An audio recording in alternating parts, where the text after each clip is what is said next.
सभापती महोदय, खरं तर मंत्री महोदयाने सांगितलं एकही तक्रार नाही. त्यांच्या नागपूर जिल्ह्यातला तुकाराम सुखदेव रावळे यांना लिंकेजच्या बाबत तक्रारी केलेली आहे. तुमच्या जिल्ह्यातल्याच माणसानं शेतकऱ्यांना तक्रार केली. त्याची तक्रार माझ्याकडे आहे, मी तुम्हाला देतो. सभापती महोदय, हे खरं तर हा हंगामापूर्वी केलेली व्यवस्था आपण नीटनेटकी असली पाहिजे. काय होतंय का एकदा पेरलं वर्ष वाया गेलं तर त्या शेतकऱ्याला 10 वर्ष ते सावरत नाही. आपल्यासारखं नाही आहे. आपल्याला चारही एकूण पैसे येतात. शेतकऱ्याला पैसे कुठून भेटतं? फक्त उत्पादनातून पैसे भेटतात. आणि तो हंगाम गेला का त्याचं आयुष्य जातं. मग अशा अवस्थेमध्ये एकतर पाणी नाही आलं तरी मेला, भाव नाही भेटला तरी मेला, बोगस बियाणं आलं तरी मेला. आणि खताच्या एकंदरीत तुम्ही जे म्हणताय ती वस्तुस्थिती नाही आहे. मी अमरावती जिल्ह्याचा अहवाल तुमच्यासमोर ठेवतो. रासायनिक खत मागणी, पुरवठा आणि विक्रीचा अहवाल माझ्याकडे आहे. 2026 आपलं या 30/6/26चा.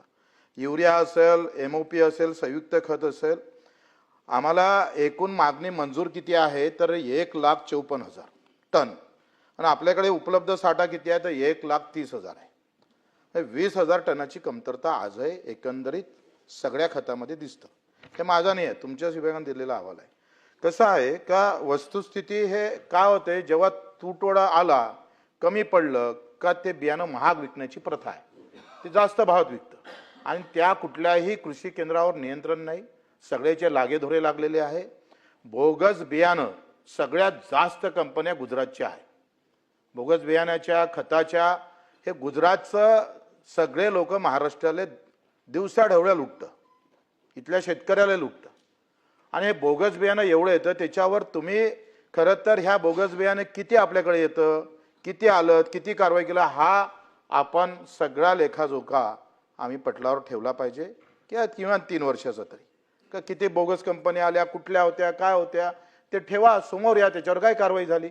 बोगस बियाणं भेटल्यानंतर त्याचा हंगाम गेला ना. हंगाम गेल्यावर पैसे किती दिले आपण, किती तक्रारी प्राप्त झाल्या. मुळात काय झालं, ग्राहक मंचाकडे आपण जातो. ग्राहक मंचाचे आपल्याकडे कुठलेही अध्यक्ष कुठेही नाही आहे.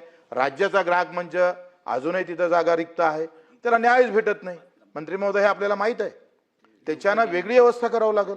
काय होतंय का तुम्ही पंचनामे करत नाही. बरेचदा काय होतंय का बोगस बियाणं निघालं, खतं बोगस निघाले किंवा औषधीच्यामुळे काही परिणाम झाले त्या पिकावर चुकीचे. एकतर जय मात्र तुम्ही मला एक सांगा, किती तपासण्या केल्या आपण का जे खतं आपण दिले किंवा जे बियाणं दिलं किंवा जे औषध दिलं त्याच्यात ते घटक आहे का नाही. दिसतंय ते खतावर, पण प्रत्यक्षात ते मात्रा नसतंच त्याच्यात. हा मोठा कारभार सुरू आहे. तुमच्यासारखे मंत्री असताना आणि ते शिवसेनेचे तळपदार असताना तुम्ही चिरफाड करायला पाहिजे. आतापर्यंत अफजलखानासारखे फाळला पाहिजे होत्या सभापती महोदय. 4 आतडे बाहेर काढून त्याचा कोथळा बाहेर काढायला पाहिजे होता. ते तुम्ही काढलं पाहिजे, ह्या अपेक्षा करतोय. आता तुम्ही सांगितलं का 44% पीक कर्ज वाटप केलंय, 60% शेतकऱ्यांना कर्ज वाटप झालं नाही. आणि ह्या सगळ्या राष्ट्रीयकृत बँकेचं झालेलं नाही. नॅशनलाइज बँक आम्ही पाहतोय तो काय देतोय, घरवाल्याला कर्ज जास्त देतं. ते नॅशनलाइज बँक गाडीवाल्याला कर्ज देतं. पण शेतकऱ्याचं जे काही आम्ही पाहतोय ज्याची ते उद्दिष्ट आहे, ह्या अजूनही. आता तुम्ही कधी करणार आहे. जुलै संपत आला, पेरणी संपत आली सदाभाऊ. आता जुलै महिना लागला आणि आमचं कर्ज जर 44% असेल तर याच्यासारखं दुर्दैव काय आहे. काय कारवाई करतो आपण त्या बँकेवर. तुम्ही म्हणता आढावा घेतला, हे घेतला, ते मुख्यमंत्री महोदय बसले होते, राज्य समिती झाली, तसं झालं, असं झालं. आखरी लक्षात घ्या का हा दरवर्षीच्या बोंबा आहे. पावसाळा आल्यानंतर मेंढके जसे बाहेर येतं तशा या बँकेची व्यवस्था दरवर्षीच आहे. काय कारवाई करतो आपण. आपले सगळे पैसे त्या बँकेच्या खात्यात जमा होतं, ते त्याच्यावर व्यवहार करतं, सगळं करतं. तुमच्या राष्ट्रीयकृत बँकेला सगळ्या सबसिडी देतोय. जे काही मोठ्या लखपतीचे काय कर्ज माफ झाले त्याचे सगळे फायदे राष्ट्रीयकृत बँकेला झाल्या. जिल्हा मध्यवर्ती बँकेचं, माझ्या बँकेचं 95%च्या वरती मी कर्ज वाटप केलं.